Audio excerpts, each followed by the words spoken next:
On today's episode of Locked On Suns, Bradley Beal, still a Sun. You did not dream that over the weekend, but what comes next? A Deandre Ayton trade, role players, some guys that the Suns went out and stole from the Wizards. We'll break it all down. Let's go.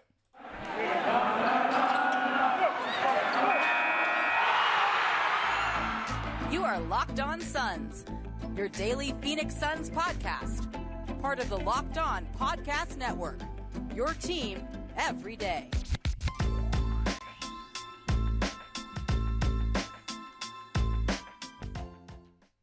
And we're back. This is Locked On Phoenix Suns. We are part of the Locked On Podcast Network, and I'm your host, Brendon Kleen, a credentialed media member covering the Suns for the past 6 seasons, a writer at Suns.com, and the host of the Just Basketball Show, wherever you get your podcast. Thank you so much for making Locked On Suns your first listen here on this Tuesday.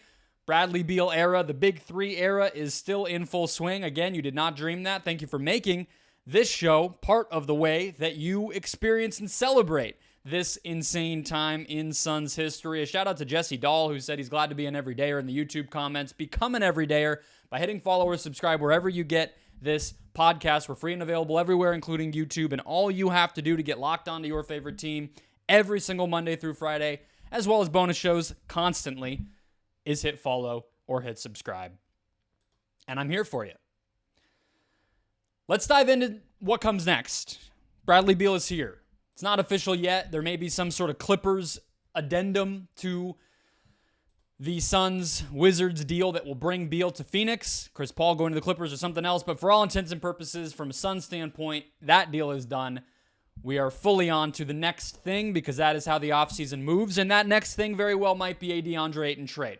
John Gambadoro, in multiple different spots today, confirmed that Ayton was offered to Washington in the Beal deal, which is a pun, or not a pun, a mouth issue to speak it. It's Beal deal. I don't know how to do that.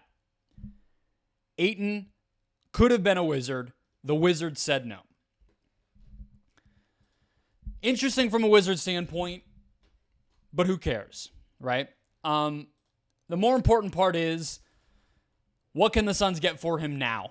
But prior to dealing with any sort of specifics, and I will give you some trade possibilities here with that information, I think the first thing to establish is that Gambo, by saying that, is illustrating to us that there are, in fact, teams that are interested in Deandre Ayton, which has been a subject of debate, let's say, for quite a long time, dating back to last summer when seemingly only the Pacers wanted to give him that max offer sheet.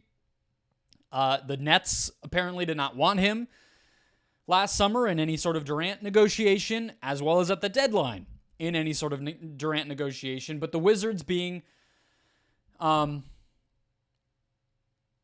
least interested enough that was on the table is a step in the right direction. I know they said no, but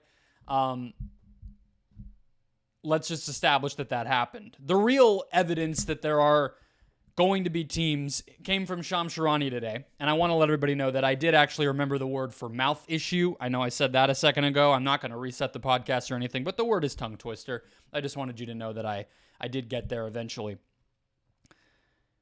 Shams Charania said on the Pat McAfee show today that Phoenix has been, quote, getting a lot of calls on Deandre Ayton in the last 12 to 18 hours. Teams are seeing if now Deandre Ayton is a little bit more attainable, and so we'll see if he's back on the team next year, is what Shams said. But if you remember, prior to that, Adrian Wojnarowski at ESPN had said, oh, there's not much of a market for Ayton. So we're at that awesome, lovely, delightful time of year in the NBA when people are just saying the exact opposite of one another.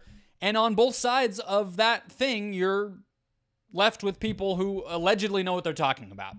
And what that really tells you is less about Shams or Woj, although you can have your opinions on those guys all you want. It's more so about the people speaking to them who, in some cases, are just completely lying. But I'm going to go ahead and choose to believe that there is some sort of market, and that if the Suns felt like that Ayton was the right guy to offer to Washington initially for Beal, that there's probably something to that.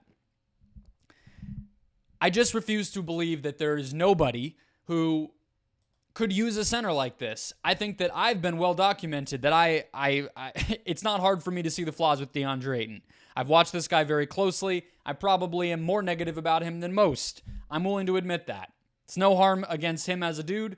It is just that as a basketball player, his effort, his two-way ability, his commitment to a role, all those things are questionable. That said, for all those reasons, that's kind of why the Suns are on the outs with him. But if you think about all the expensive teams around the NBA, right? Though it's actually very similar to what we just saw with Phoenix and Beal. When you are already expensive, a lot of the time, most of your options to remain good involve continuing to be expensive. So you're either consolidating multiple pieces that are expensive into one thing that's equally or a little bit more expensive from a salary standpoint, or like the Suns are now trying to do, you are breaking up one of your expensive pieces into a few smaller ones. That's how this goes, And so with the Suns with Beal, it was like, well, we're over this tax line. We might be over the second apron anyway, so we could try to go get Terry Rozier and whatnot, or we could go get Bradley Beal. And so they did that. So that's some of the same thinking that I think you could see from other teams, and that's where I'm personally looking when I think about Ayton destinations. And two particular teams come to mind as we head toward draft night, as we head toward free agency. And I actually do think this is something that if Ayton is going to be dealt, it will happen prior to July 1st, because very similar, once again, to the Beal deal, tongue twister, not mouth issue, there you go, is the trade rules are going to change here in the not-too-distant future. And by not-too-distant future, I mean July 1st, when the new collective bargaining agreement goes into place. At that point in time, teams, in a lot of cases, are only going to be able to take back pretty much exactly the amount of salary that they're getting.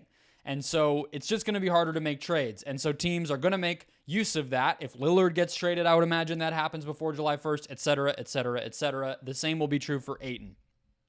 So let's go to Dallas.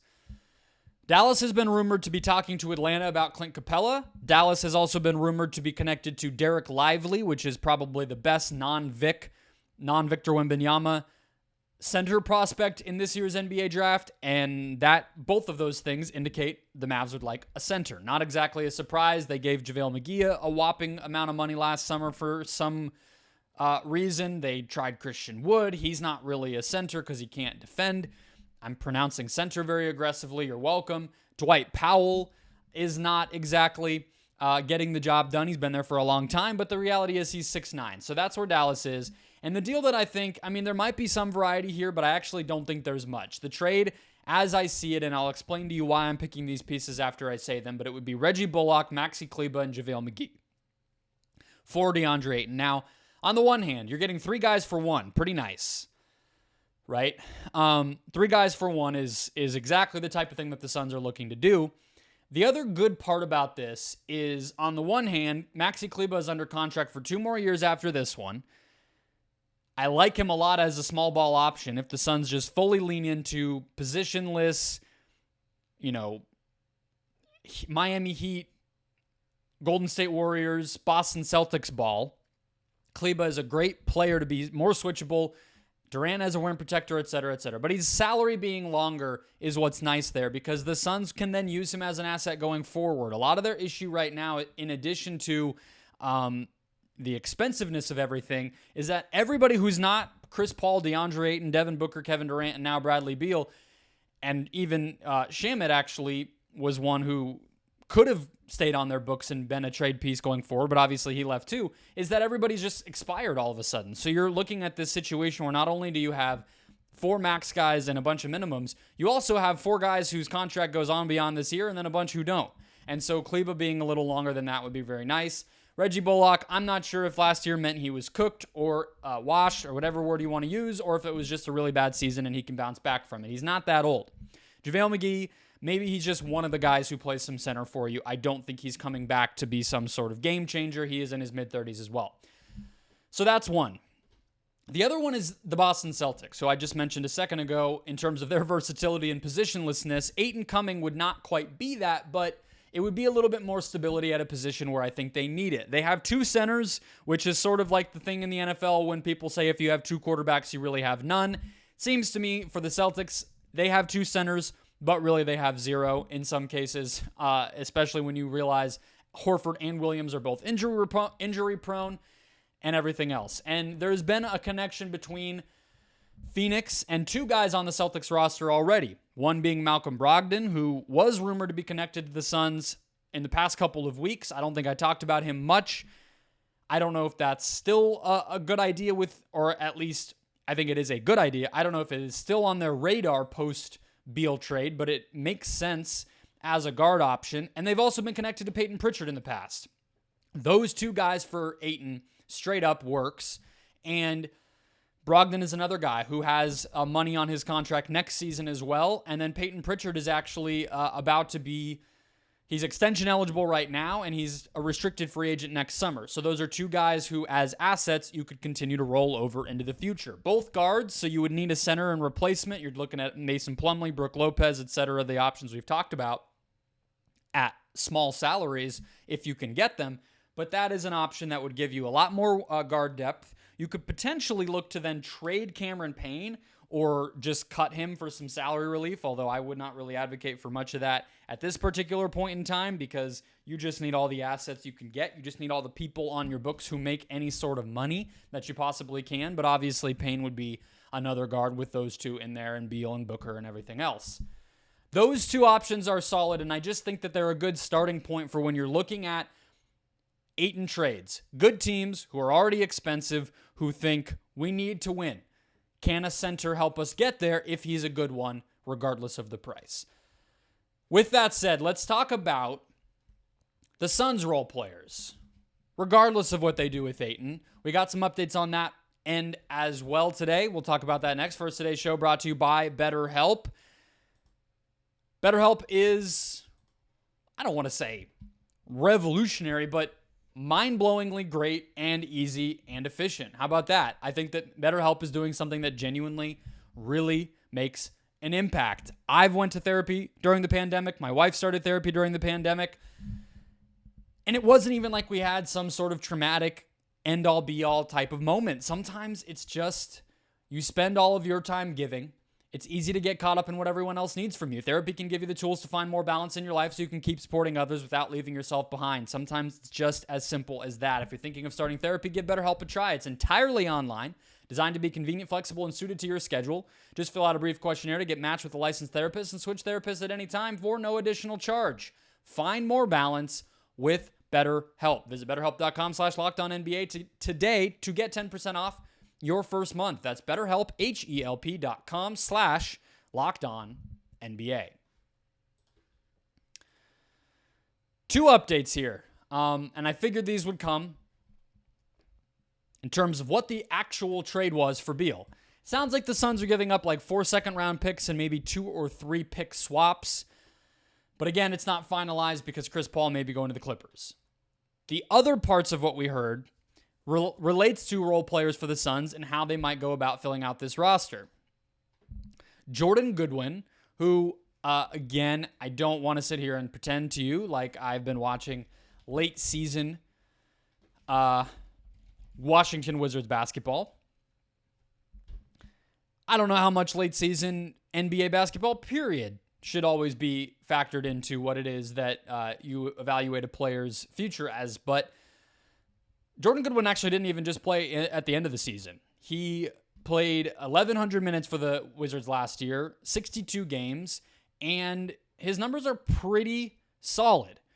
He had a pretty low turnover rate, all things considered, for a young player. He is only 24 years old, fairly efficient, shot about 33% from deep, 32% from deep, and as a point of attack defender and turnover creator as a guard, pretty solid stuff. He's also 6'3", so not, tiny by any means. Somebody who I think can play for the Suns next season. And so maybe that Pritchard Brogdon deal that I brought up is not the one to go with. But regardless, the Suns also, apparently, in this Wizards deal, are going to be getting Isaiah Todd, who you might remember as one of the original guys to get signed with the G League Ignite team, the professional development squad that the NBA runs in the G League. Scoot Henderson, Jalen Green, those guys have all, Jonathan Kuminga, come through that program. Isaiah Todd did as well. He got drafted, I think, with the first pick in the second round by Washington back in 2020 or 2021. And it seems like he's a stretch forward who's very raw. And I don't know if he ever turns into an NBA player. The Suns don't have a G League team right now. TBD. But nevertheless, a good opportunity to just take a flyer on somebody. And again, have a player who at some point you might be able to give a new contract to and roll over as a player.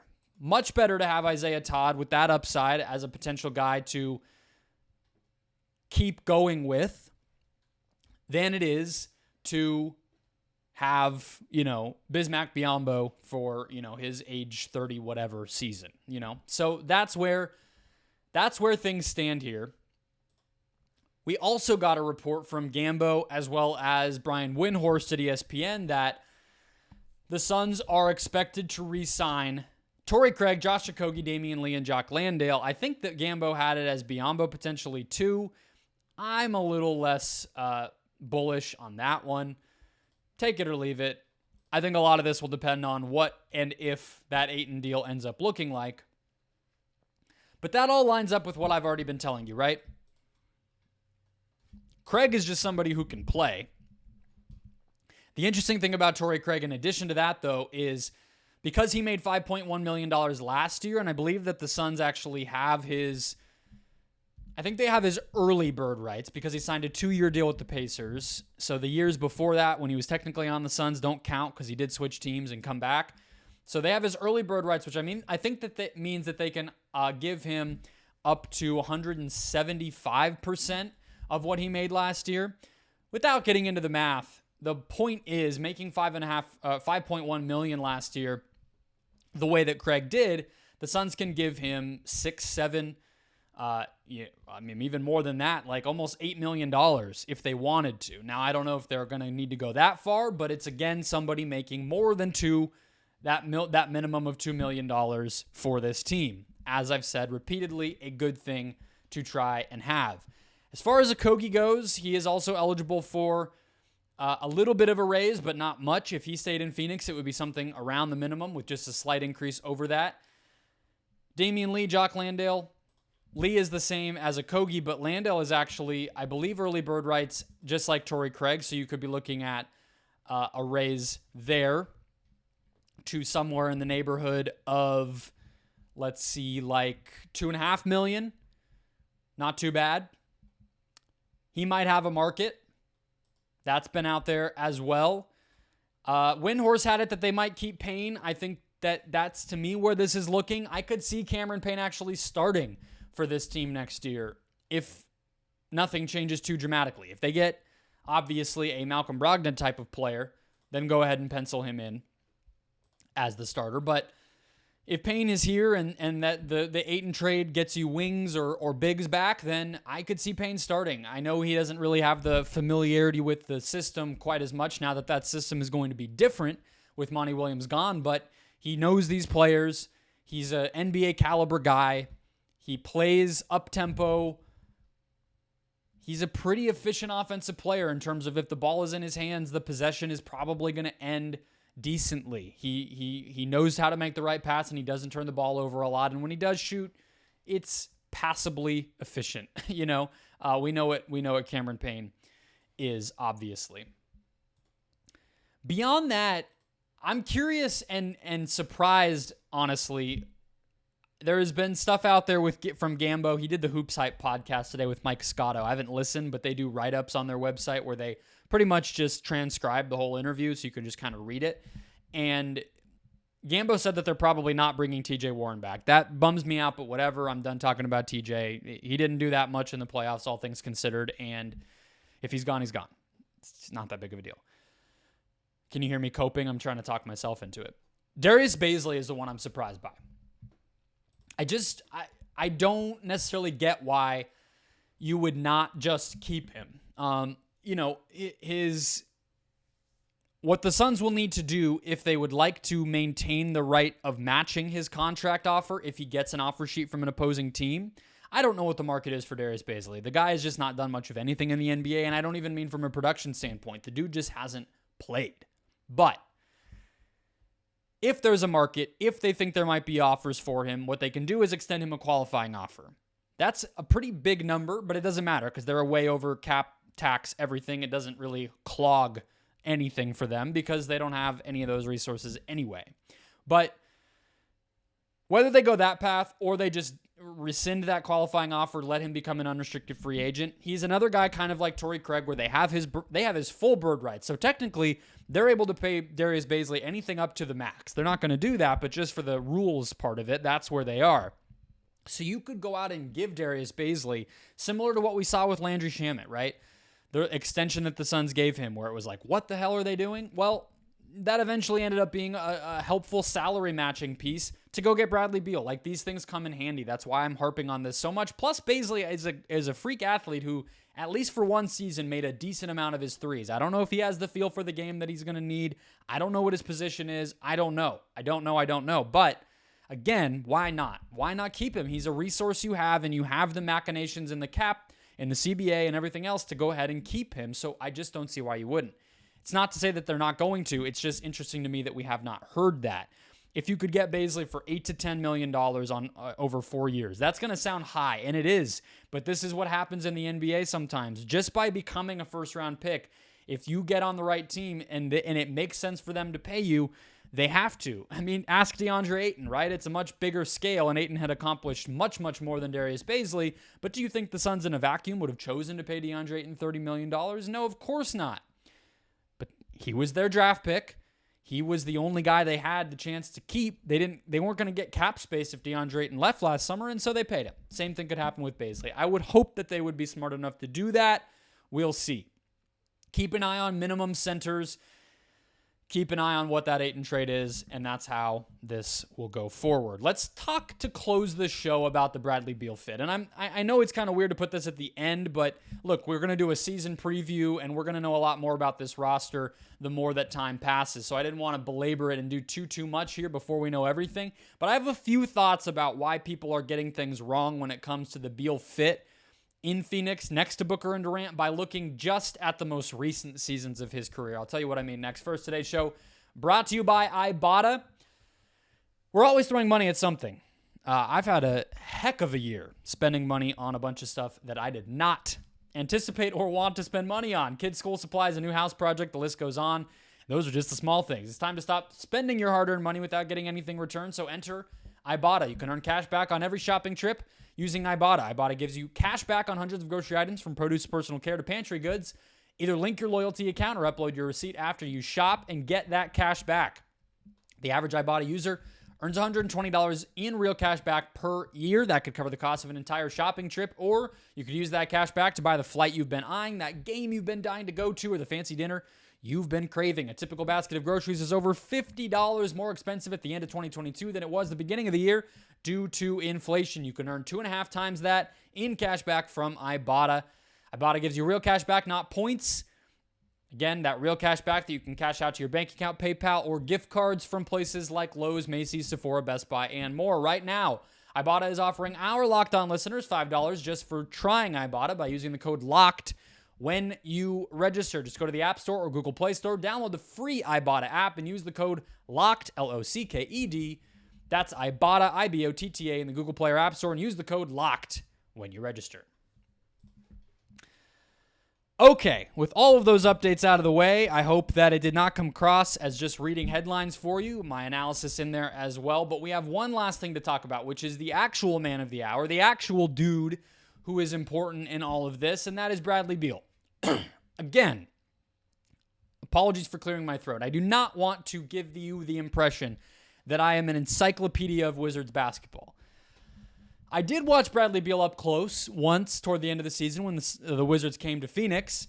I also did watch a few Wizards games late in the year because of Kristaps Porzingis.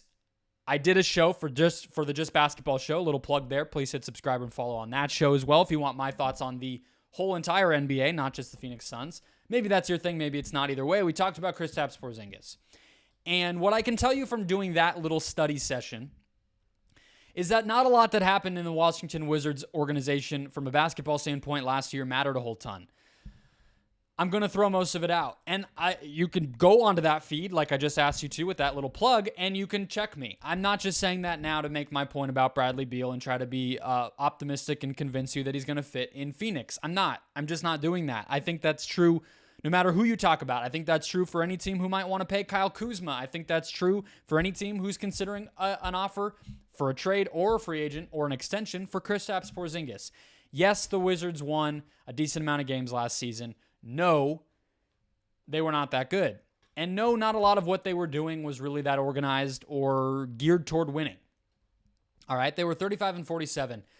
But when you look deeper at Bradley Beal, he had a 29.2 usage rate last year, 31 the year before that, and then 34 each of the previous two seasons before that. He has also had an astronomic assist rate the past 4 years, really 5, if you include 2018-19. And when you add that up, I can see how people would be like, well, there's only one ball, and do that whole thing. And I don't think that's like inappropriate or insane. But I'm going to take you back to 2016-17 when Bradley Beal had the best season of his career individually, and that corresponded with the best year that the Wizards had as a team. They took the Celtics to, I believe, 7 games in the second round of the playoffs. That is the year that Kelly Olynyk got into it, and Kelly Oubre was, all that. You remember that series. The all black, like the celebrating the death of the opponent stuff that happened in that series, all of it. All right, that was the really coming out party for Beal, and that was the best season of his career up to that point. And he only had a 26-27 usage rate in both the regular season and the playoffs. In the playoffs, he had a 27 usage rate with a 57% true shooting. That is pretty good for somebody who was 23 years old. The following season, pretty solid as well. 28% usage, 21 assist percentage, 56 true shooting in the regular season. And they only played 6 playoff games, but he was even more efficient in the playoffs and an even lower assist rate. The point is, early in Bradley Beal's career, when John Wall was there, when Otto Porter and Kelly Oubre and Marcin Gortat were all there, Paul Pierce had a little cameo at one point, he was a guy who could produce and be efficient in a complementary role. It feels disingenuous to me to look from a pure usage standpoint and say that just because he's posted these huge usage rates lately, and because he even has had a fall off in his three-point attempts, which, for reference again, 7.4 that first breakout season, 6.4 the following year when he was an all-star for the first time. And last year, the year before, about 5 attempts per 36 minutes from deep. Looking at all of that and trying to punish him for it or extrapolate out that, well, he's not going to fit next to Booker and Durant because next to those guys, he's going to need to be a shooter, and he's just not a shooter anymore. On what planet is a guy a shooter when he's playing next to great players than when he's playing next to crappy players and he's not able to be a spot-up guy and he's not able to handle a lower usage because there's no one else to do anything offensively? How on earth do you punish somebody for that? He has literally shown us that he can slide into something more complimentary, actually at a time in most guys' careers when they do that less. Age 23, that was, I guess it was the final year of his rookie contract. I would imagine he had already signed an extension, so maybe that argument's void. But the point is, you normally see guys have bad habits of trying to do too much when they're young. The opposite happened for Beal. And so, yes, he's maybe developed some bad habits. Yes, he's not always taking the most efficient shots. And that's actually the part that I think you can knock him on the most, and the part that might require the most adjustment. Again, to go back to that 2016-17 season, he only took 32%. Less than a third of his shots came from mid-range that year. Last season, almost 50%. That's not going to fly with Booker and Durant. It's just not going to be feasible. However, his at-rim frequency has increased over time, as has his floater frequency. Those are shots that you do want him to take. So yes, he's going to need to increase his three-point frequency, reduce his mid-range frequency, and keep attacking the basket in order to be the type of guy in an off-ball role that succeeds next to Booker and next to Durant. That's going to require some adjustment. It has been a long time since he did that, and maybe there's a comfort level with those spots on the floor that is going to be hard to break. I'm going to be watching for that. We have 4 months to imagine what that will look like, and then another 6 or so to watch it happen. That's how basketball works. But right now, when I just hear these people kind of coming out and doing the overly simplistic thing that we do with super teams and big threes and on, to go, well, who's going to sacrifice? This is too many ball hogs. It's never going to work. Just be a little more creative, I guess. Think a little bit more. And let's watch it happen. Let's hear what Beal has to say. The dude's going to get an introductory press conference. There's a lot to go from, but we've seen him do what he's being said to not be able to do already. That'll wrap us up. Aaron Edwards coming up tomorrow. Hit follow or subscribe to get the show in your feed every single day. Stay locked onto your favorite team throughout the offseason and beyond. Become an everydayer. In the meantime, check out Locked On Sports Today. They'll keep you up to date on everything going on around the whole sports world. Peter Bukowski's a great host. That show's available on all podcast platforms as well. And I'll catch you guys tomorrow.